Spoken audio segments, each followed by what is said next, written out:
Antenna na hindi na kailangan pa i-config. Pag bumili kayo nito, dalawa na yung antenna, no need configuration na at pwede na kayo magtapo ng internet sa kabilang bahay, sa kakilala niyo, sa pinsan niyo, katulad ito.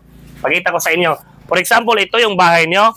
Tapos yung bahay na yan, pinsan mo yan or kapatid mo or doon pa banda, mga 100 meters, 200 meters, 300 meters, pwede niyo tapunan ng internet connection gamit ito. May mga lugar kasi, normal may magko-comment dyan. Bakit hindi na lang i-fiber, no? Maganda talaga pag i-fiber natin katulad ng mga ginawa natin. Pero may mga lugar, yung mga poste ng kuryente, napaka-stricto nila, hindi pwede dumaan dyan. Pag dumaan ka dyan, hahanapan ka agad ng permit. Maraming lugar na ganyan. Kaya yung mga lugar na ganyan, hindi applicable yung fiber, ito yung bagay sa inyo. Hindi nyo na kailangan pa ng wire, maglatag ng wire, papunta sa bahay na yan. So, sample natin. Itong sender natin, dalawa kasi yung antenna nito pag binili nyo. Ayan. So, papakita ko sa inyo, plug and play na po ito. No need configuration. Ganyan kaganda ang antenna na to. Hindi nyo kailangan pa mag-config-config. Sa mga hindi mahilig, magkulikot, mag-config, mag-explore nito. Basic na lang kasi plug and play na ito pagdating sa inyo. So, ang gagawin natin, for example, itong sender natin, ilagay nyo sa tubo, ang pinaka-importante lang nila, itong sender at saka receiver, is magkita yung dalawa. Walang nakaharang. Kahit kahoy, kahit kalamunggay, kahit ganitong kahoy, talisay, walang nakaharang. As in, nagkikita silang dalawa. Kung magtatanong kayo kung gaano kalayo, pang malapitan lang ito. 100 meters, 200 meters, 300 meters, hanggang 500 meters. Pwede. Yan, yung bahay na yan, napakalapit lang yan. Nasa 30 meters lang yan. Yung 100 meters, malayo na yan, no? Kung maghanap naman kayo ng pangmalakasan, 2 kilometers, 3 kilometers, 5 kilometers, ibang antenna na yon. Sa video ngayon, ang topic natin, malapitan lang na pagtapo ng internet connection. Again, plug and play ito. Pero bago yan, pakita ko sa inyo. Marami kasing bumibili nito na hindi nila napapagana. Bakit? Halos walang tutorial na ganito sa online, no? May mga tutorial pero hindi tugma, no? Hindi tugma sa kanya. Yung mga tutorial na kung fast, pag ini-apply nyo dito, hindi gumagana. So ngayon pakita ko sa inyo. Sa dalawang antenna na to, i-identify nyo dito yung sender at saka receiver. Hindi pwede magkabaliktad, no? Again, i-identify nyo kung saan yung sender at saan naman yung receiver. Yung sa akin, na-identify ko na. Meron ng sender. Nilagyan ko agad ng pintel pen, baka magkabaliktad. Pareho ng itsura. Pareho ng itsura, no? So, ang ginawa ko, nilagyan ko agad ng palatandaan. So, una nyo hanapin sa antenna nyo, pagdating sa inyo, para malaman nyo kung yan ang sender, open nyo. Open nyo. Hahanapin nyo dito banda, parang may swipe pin dyan. Titingnan nyo kung naka-IP. Ayan, kita niyo ba? Dalawa yung nakalagay dyan, STA, main station, at saka IP, mains access point. So yung IP, pag nakaswipe doon sa IP, yan yung magiging sender natin. Tapos, ang sasaksakan natin ng cable, may nakalagay dyan, 1, LAN. Dito tayo saksak ng LAN cable sa LAN. Yung 1, ikis yan. Hindi natin yan sasaksakan. Again, marami kasi nagkakamali dito. Dito tayo sasaksak sa LAN. No? Sa LAN. So, unang gagawin natin, lahat ng mga ginamit ko dito, plug and play. Kahit yung cable natin, plug and play na yan. Pag mag-install kayo nito, order din kayo ng ganito.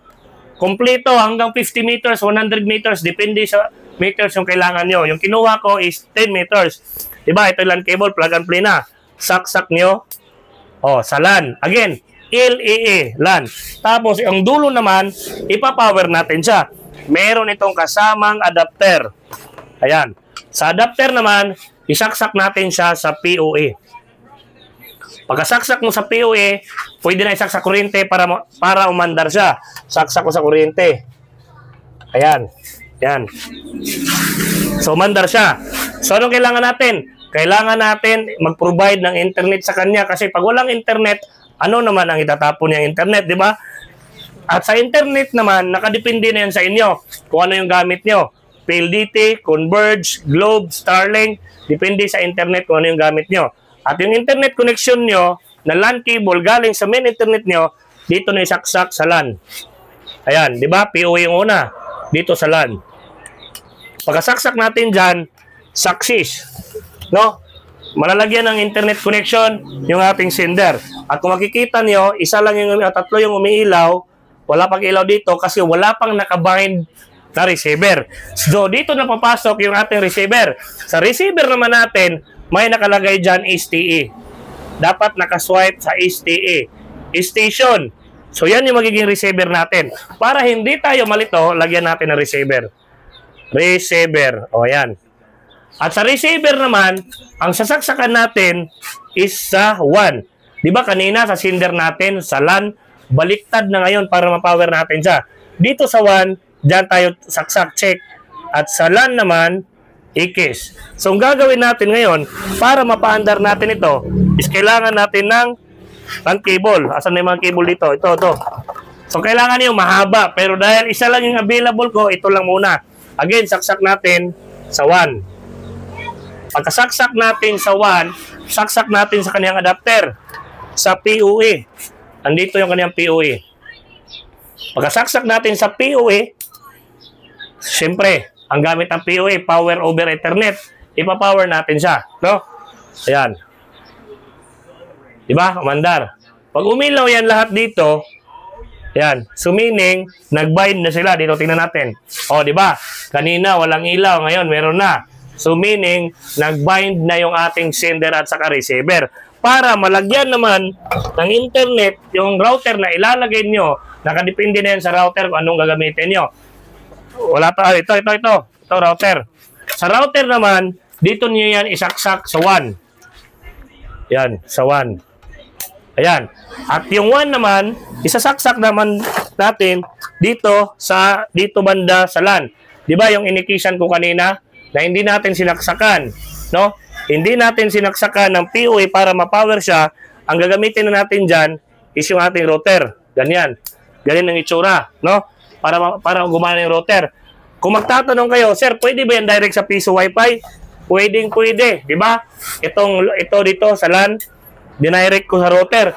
Pwede rin, kung maglalagay kayo ng piso wifi doon, direct na ito sa piso wifi nyo sa board. Oh, libre ng internet connection ng piso wifi nyo. So ngayon, dahil laptop yung available ko, di ba sinabi ko, pwede sa router, pwede sa piso wifi. Siyempre, pwede rin sa laptop. So dito tayo sa laptop.